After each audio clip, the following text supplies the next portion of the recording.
कहानी की शुरुआत एक छोटी बच्ची दिखाते हुए होती है जो एक चिट्ठी पर कुछ लिख रही थी, जिसमें वो लिखती है कि अब वो कभी नहीं बदलेगी और ना ही कभी बड़ी होगी। इतना लिखने के बाद वो अपने घर से बाहर आकर खड़ी हो जाती है और सूरज निकलने का इंतजार करती है। लेकिन जैसे ही वो ऊपर की तरफ देखती है तो उसकी आंखें हमें पीली दिखाई देती है। असल में वो बच्ची एक वैम्पायर थी। अब जैसे ही सूरज निकलता है और सूरज की रोशनी उस बच्ची पर पड़ती है तो उसका पूरा शरीर जलने लगता है, जिससे वो मर जाती है। इसके बाद हम देखते हैं कि दिन के समय पूरी दुनिया में कोई भी इंसान दिखाई नहीं देता है और पूरी दुनिया एक खाली जगह बन जाती है। अब ऐसा इसलिए हुआ क्योंकि 10 साल पहले एक इन्फेक्टेड चमगादड़ की वजह से पूरी दुनिया में प्लेग जैसी खतरनाक बीमारी फैल गई थी, जिससे ज्यादातर इंसान वैम्पायर्स बन चुके थे जो अपनी भूख मिटाने के लिए इंसानों का शिकार करके उनका खून पीते थे, जिस वजह से पूरी दुनिया में इंसानों की पॉपुलेशन बड़ी तेजी से कम होने लगी और धरती पर सिर्फ 5% ही इंसान रह गए और बाकी सब वैम्पायर बन गए। अब क्योंकि वैम्पायर्स इंसानों का खून पीकर ही जिंदा रहते थे,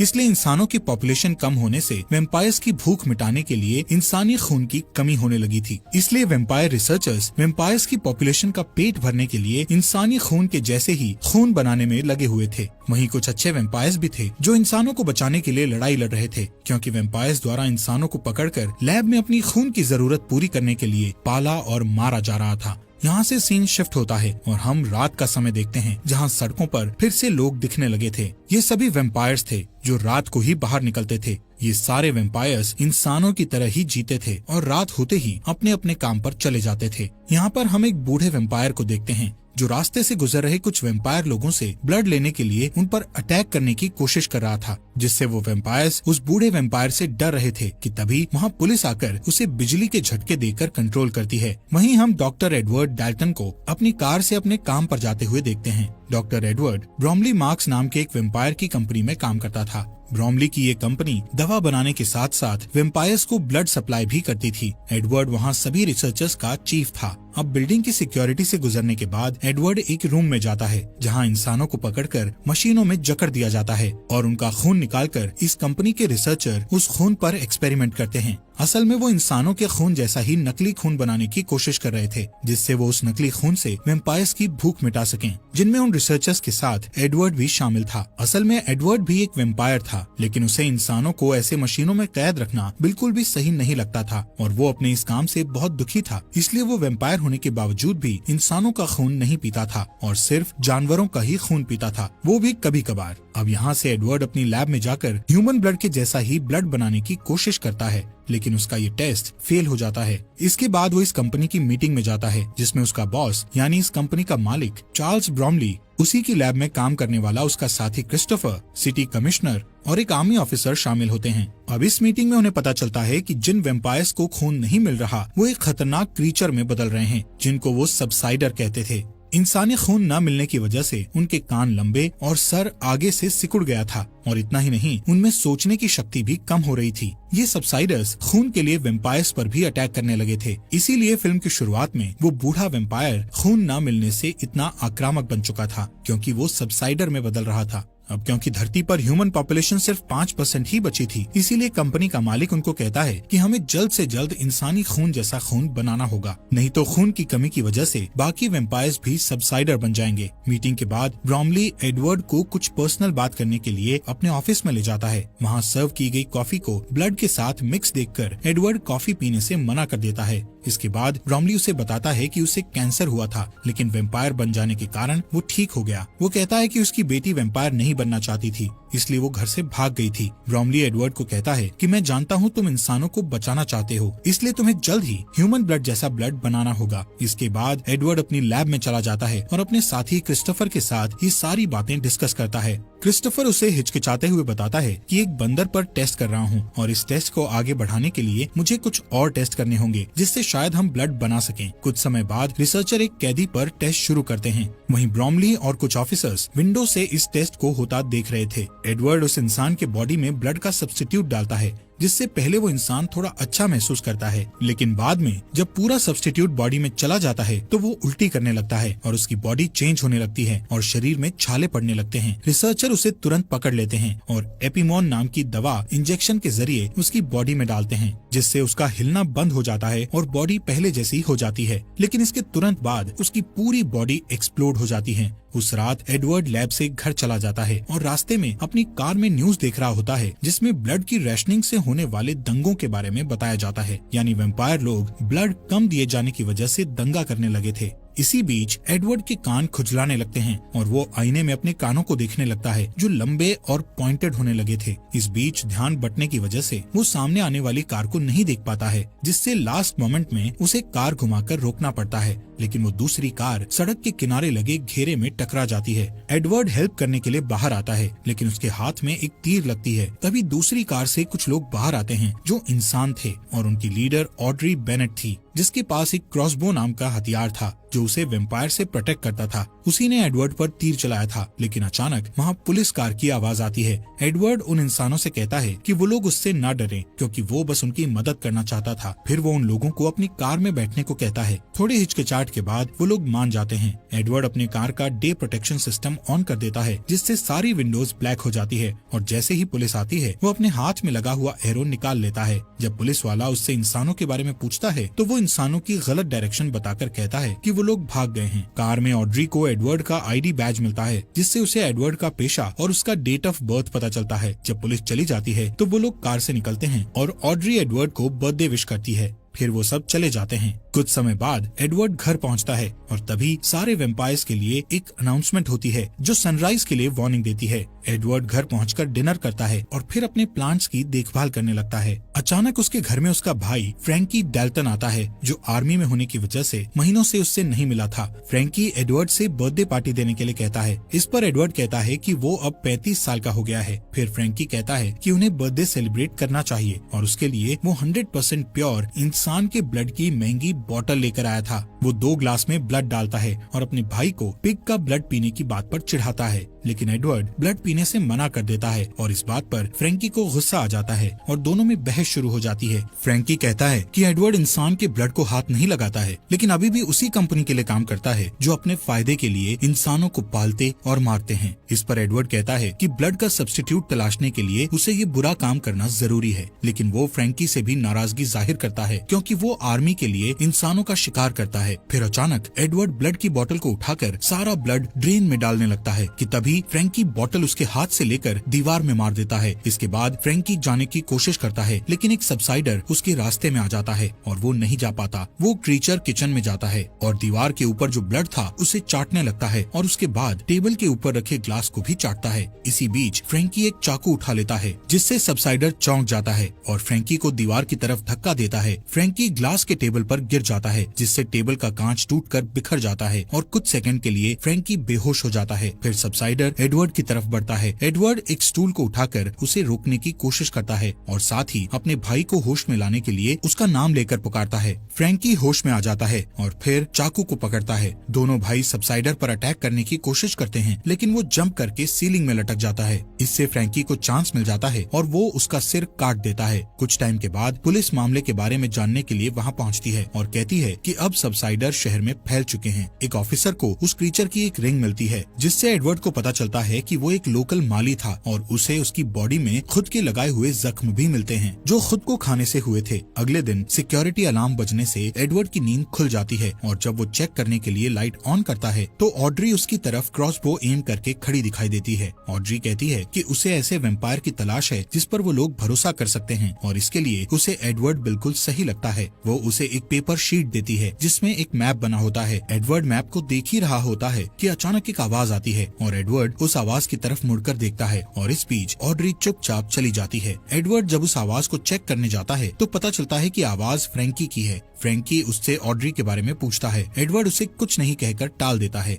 उस रात न्यूज में पता चलता है कि जिन इन्वेस्टर्स ने रिसर्च करने के लिए ब्रोमली को इंसान सप्लाई किए थे वो लोग अब और सप्लाई नहीं दे सकते थे। अगले दिन एडवर्ड काम पर जाता है और अपने बॉस से मिलकर उससे गारंटी मांगता है कि सब्स्टिट्यूट मिल जाने के बाद उन्हें इंसानों के सप्लाई की जरूरत नहीं पड़ेगी। इस पर ब्रोमली कहता है कि ज्यादातर वेम्पायर सब्स्टिट्यूट के मिलने से खुश हो जाएंगे, लेकिन कुछ लोग ऐसे भी हैं जो रियल चीज की मांग करते हैं। इस पर एडवर्ड उसे याद दिलाता है कि उसकी बेटी भी उन्हीं लोगों में से एक है। इसके बाद एडवर्ड मैप को देखने के लिए अपने लैब में चला जाता है। जब सुबह होती है तो एडवर्ड अपने घर वापस नहीं आता और अपनी कार में लाइट प्रोटेक्शन ऑन करके मैप के बताए रास्ते से गांव की तरफ जाता है। वहाँ ऑड्री पहले से उसका वेट कर रही होती है। वो उसे बड़े से एक पेड़ के पास आने को कहती है। एडवर्ड अपनी कार ट्री के नीचे पार्क करता है और हैट और सनग्लासेस पहनकर कार से बाहर आता है। वो हमेशा सनलाइट से बचने के लिए सावधान रहता है। वहाँ उसे एक आदमी मिलता है जिसका नाम लियोनल एल्विस कॉर्मैक था। वो आदमी एक वैम्पायर था जो अब इंसान बन चुका था। एडवर्ड उससे जानना चाहता था कि वो इंसान कैसे बना, लेकिन ऑड्री को पास आता देखकर वो चुप हो जाता है। वो देखता है कि फ्रैंकी ने उसे गन पॉइंट पर रखा था।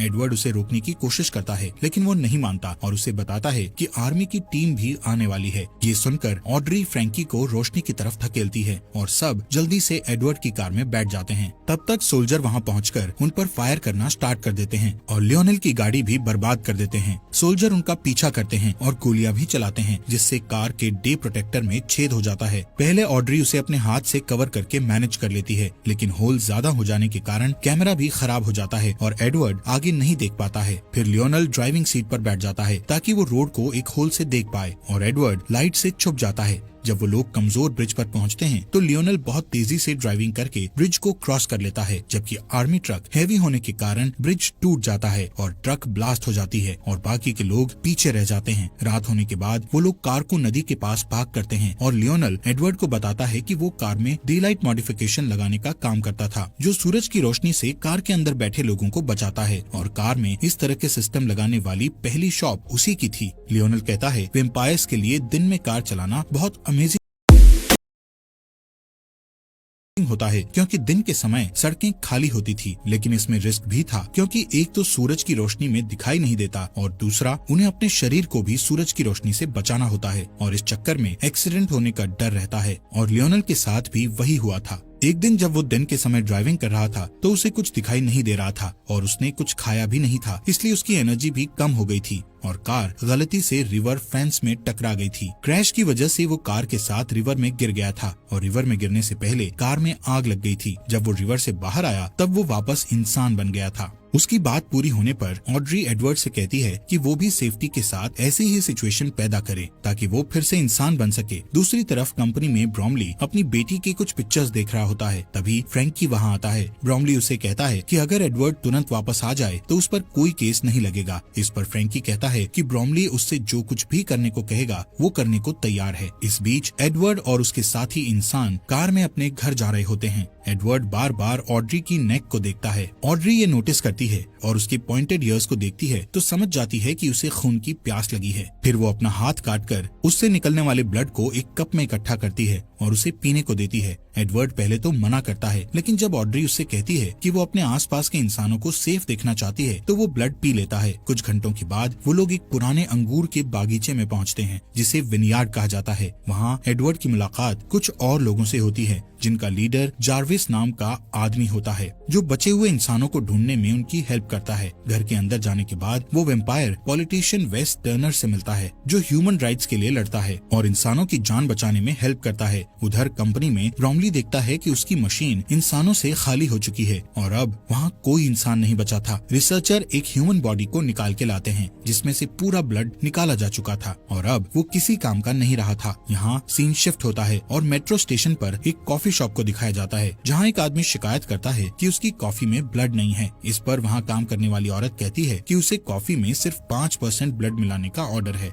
लेकिन वो आदमी नहीं मानता और एक ब्लड बैग चुरा लेता है और जब वो उसे पीने के लिए खोलने की कोशिश करता है तो ब्लड चारों तरफ बिखर जाता है, जिससे आसपास जमा सभी लोग ब्लड पीने के लिए पागल हो जाते हैं और हंगामा करने लगते हैं। ये देखकर पुलिस वाले वहाँ आते हैं और उन्हें बिजली के झटके देते हैं। अगले दिन विनयार्ड में एडवर्ड एक टेस्ट करने के लिए लियोनल से कुछ ब्लड लेता है और उससे उस दिन के बारे में बात करता है जब वो इंसान बना था। एडवर्ड को लगता है कि सूरज की रोशनी से होने वाली जलन को कंट्रोल करने के लिए ब्लड के सब्स्टिट्यूट का टेस्ट बॉडी के अंदर ही किया जा सकता है। कुछ घंटे काम करने के बाद जब वो ब्रेक लेने के लिए लैब से बाहर जाता है तो ज्यादातर इंसान उससे दूर हो जाते हैं क्योंकि वो एक वैम्पायर था। फिर ऑड्री वहाँ आती है और उसे कहती है कि सबको उससे डर लगता है, लेकिन उसे विश्वास है कि वो उनकी हेल्प कर सकता है। एडवर्ड कहता है कि वो वैम्पायर नहीं बनना चाहता था, लेकिन फ्रैंकी ने उसे धोखे से वैम्पायर बना दिया था। फिर एडवर्ड नोटिस करता है कि वहाँ बड़े बड़े टैंक्स थे जिनमें अंगूर को खमीर करके शराब बनाई जाती थी। ऑड्री कहती है कि वो सारे टैंक्स एयर टाइट हैं। फिर वो दोनों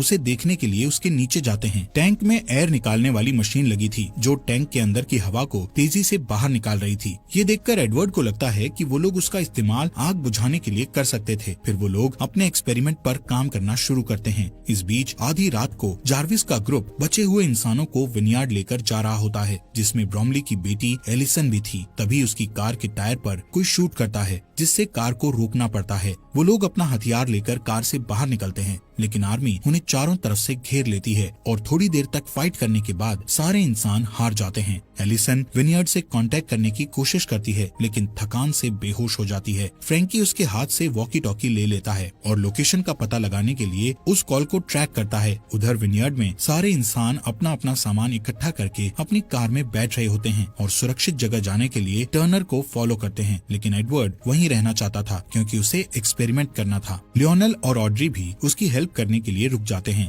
इधर एलिसन को जब होश आता है तो वो खुद को अपने फादर के ऑफिस में पाती है और जब उसका फादर ब्रोमली आता है तो वो एक चाकू उठा लेती है। एलिसन अपने पिता से अपने दोस्तों को छोड़ देने के लिए कहती है। ब्रोमली कहता है कि वो उसे देखकर खुश है और उसे गले लगा लेता है। फिर कहता है कि वो उसके दोस्तों के लिए कुछ नहीं कर सकता है। इस पर एलिसन उसे धकेल देती है और डोर की तरफ भागती है, लेकिन एक सोल्जर उसे हिट करता है और वो बेहोश हो जाती है। ब्रोमली को रियलाइज होता है कि उसकी बेटी ने उसे चाकू मार दिया है। अगले दिन विनयार्ड में एक्सपेरिमेंट स्टार्ट होने वाला होता है। ऑड्री मॉनिटर्स को देखने का जिम्मा लेती है और लियोनल टैंक के नीचे एडवर्ड के साथ रहता है। एडवर्ड के चेस्ट में एक हार्ट मॉनिटर अटैच किया जाता है और उसे एक वेट ब्लैंकेट से कवर किया जाता है। प्रोसेस बहुत सिंपल होता है। वो लोग टैंक को ओपन करते हैं जिससे सनलाइट अंदर आती है और एडवर्ड चलने लगता है और उसके बाद वो लोग एयर एक्सट्रैक्टर यानी हवा निकालने वाली मशीन को यूज करके आग को बुझा देते हैं। पहले 2 बार में उनकी कोशिश फेल हो जाती है, लेकिन तीसरी बार में वो लोग एडवर्ड को लंबे समय तक जलने देते हैं और इस बार उनका टेस्ट कामयाब हो जाता है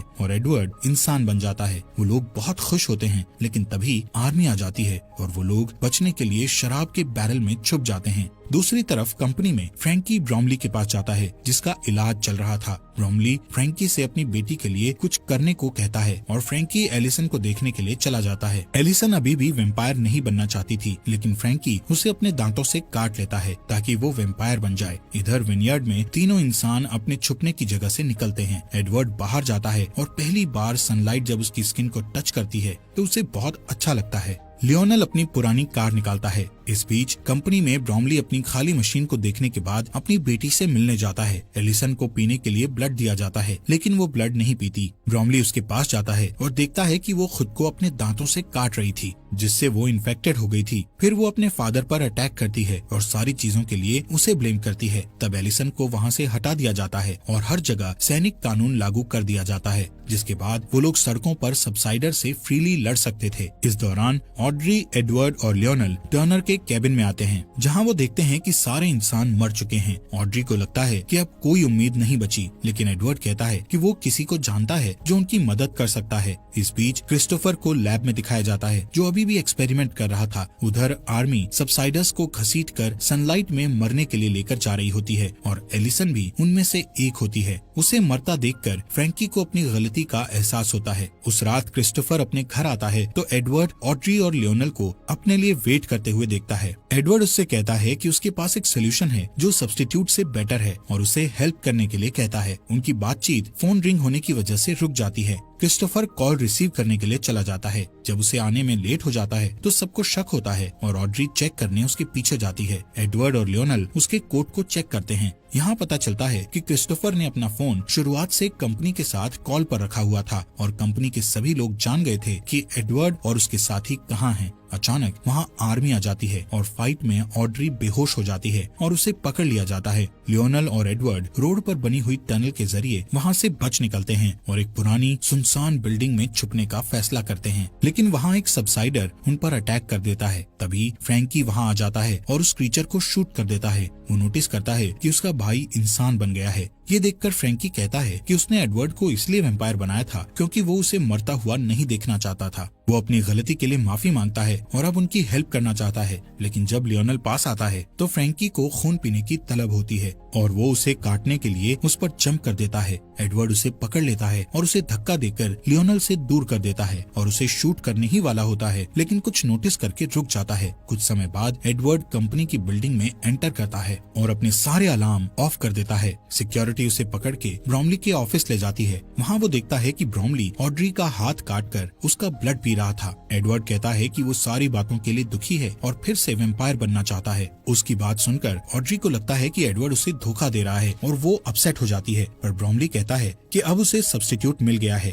और इसलिए उसे एडवर्ड की जरूरत नहीं है और वो उसे बुजदिल कहता है। इस पर एडवर्ड ब्रॉमली से कहता है कि वो भी एक बुजदिल है जो अपनी खुद की बेटी को वैम्पायर में नहीं बदल पाया। इस बात से ब्रॉमली को गुस्सा आ जाता है और वो एडवर्ड को काट लेता है, लेकिन एडवर्ड कोई रिएक्शन नहीं देता क्योंकि ये एडवर्ड का प्लान था। अब ब्रॉमली इंसान में बदलने लगता है। फिर एडवर्ड को याद आता है कि फ्रैंकी भी ऐसे ही ह्यूमन में बदल गया था। इससे पता चलता है कि जो वैम्पायर ठीक होकर ह्यूमन बन चुके थे उनका ब्लड ही सोल्यूशन बन गया था। इतने में ब्रॉमली अलार्म प्रेस करके सिक्योरिटी को बुलाता है। तभी आर्मी ट्रक वहाँ पहुँच जाती है। सोल्जर अपनी गाड़ियों से बाहर आते हैं और डोर ओपन करके देखते हैं कि ब्रॉमली चेयर में बंधा हुआ है। सारे वैम्पायर पागल हो जाते हैं और उसका खून पीकर अपना पेट भरने लगते हैं। इस दौरान ऑड्री और एडवर्ड कुछ हथियार लेकर नीचे आते हैं और बिल्डिंग से निकलने ही वाले होते हैं, लेकिन बहुत सारे सोल्जर आकर उनका रास्ता रोक देते हैं। इतने में एक कार ग्लास डोर को तोड़ते हुए अंदर आती है, जिसमें लियोनल और फ्रैंकी बैठे होते हैं। वो सोल्जर्स को हिट करते हुए एडवर्ड तक पहुंच जाते हैं ताकि उसे बचा सकें, लेकिन जल्दी ही उन सबको वापस घेर लिया जाता है। फ्रैंकी एडवर्ड को वहाँ से जाने के लिए कहता है और सारे सोल्जर उस पर जंप कर देते हैं और उसे खाने लगते हैं।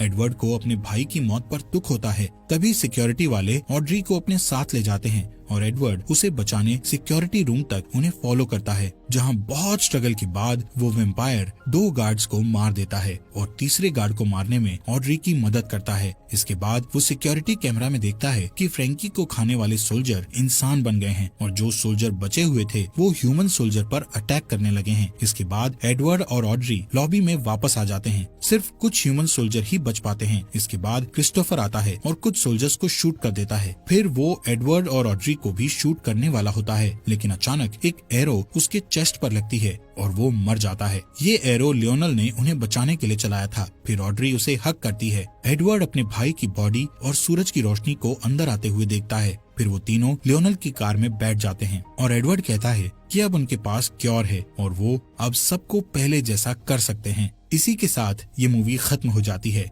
दोस्तों, हमारे फॉक्स एक्सप्लेनर हिंदी चैनल को सब्सक्राइब करना मत भूलना।